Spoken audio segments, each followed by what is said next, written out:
welcome to my YouTube channel. I'm Namadi Phoebe. Sorry, I have to use the sunglasses today because it's quite sunny and I'm outside.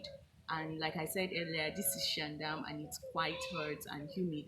This is just about 9 a.m. and you can see the sun is already all out and it has not even started yet. This is part of your starters kit just in case you want to relocate to Shandam. All right, yeah. So today I'm going to talk about my experience. So I am a field community officer. I work with this organization, and basically what I do is I work with women group. I create self-help groups for them. I talk about topics that is of interest not just to them but also topic that I feel they need to be enlightened about. It could be hygiene, it could be eating habits, a lot of things like that. So that's by the way about my job. I had to talk about my job because sometimes or almost most of the time it has to do with traveling. So this weekend we traveled to a community. We went for a field day in the community, and the name of the community is Shimankar. They produce rice. Shimankar is one of the villages in Shandam that produce the highest percentage of rice. They produce rice. They farm watermelon, like mighty species of watermelon, and they are quite sweet and nice. They farm sugar cane, they farm yam. Yeah, they farm yam. So I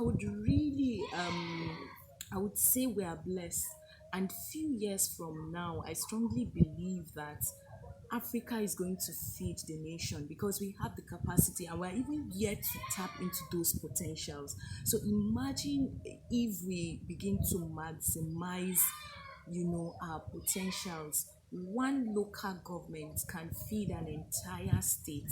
Now imagine if we harness the what every local government produces in all parts of the nation.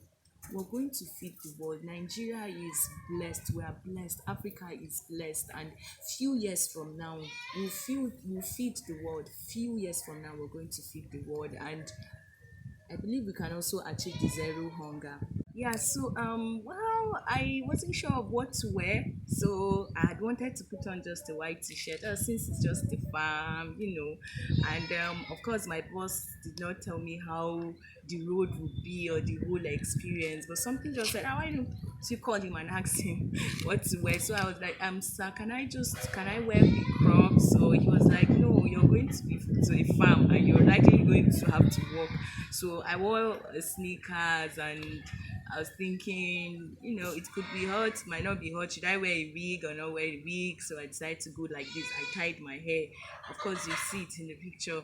And by the time we started that journey, by the time we arrived, we literally looked like masquerade because the road is quite funny, and then it's an inner community, so we're all covered in dust. As you can see, how we look, right? Our boss had to take a photograph so he would he would add it to his reports and all. Now getting to the community, I'm excited about this job because I am learning like every day. So I used to think I know my people. Oh, I know Nigerians. No, man, I don't know them. You don't. We don't know us. We don't know ourselves until you really go to some certain places and you engage with people. Then you really understand how unique and awesome we are. So when we got there, of course, the protocol was you're supposed to meet the village head. So we went to the king's palace to seek his blessings and permission, and of course he granted us audience and gave us go ahead. Now this is the interesting part. On our way, I kept hearing my boss making calls to certain people in the village and talking about DG, and I was like, why do we need a DG?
Yeah, so there are certain communities that the only way you can really get them to turn out, like to turn up for events, is when there's a DJ. I did not understand why we needed a DJ until we got there.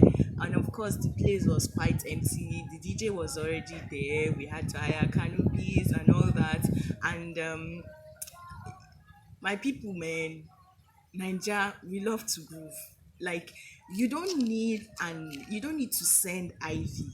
It just reminded me of my own village as well because if you're getting married, man, you don't need to go every house to go and tell them, oh, I'm getting married. No, just get a DJ. Begin blast music. People will turn up. Like they don't know what's happening, but they will turn up. And by the time they turn up, they know what's happening. So yeah, when we got to the village, the moment the DJ start hitting up the place, you needed to see the crowd. People turned out and they didn't know what we were about. They were not sure of what we came for. They just saw canopy and DJ and they are fine and come and see dance. They had to people were dancing and all of that.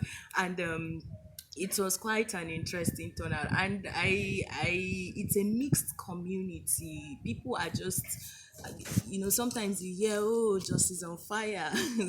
My friends in southwest, nobody is killing anybody. Like, of course, there's security challenges and it's a global concern, but what you keep hearing every day, oh, this one is dying in Plateau State, that one is dying. It's not all true, all right? It's not all true. It's we're peaceful, as you can see in that video. The people in those community is a mixture of Christians and Muslims, and they are perfect. They're living peacefully. People are living their normal lives. So thank you for watching, and do well to subscribe to my channel. Thank you so much for watching, and I expect to to host you in Shendam.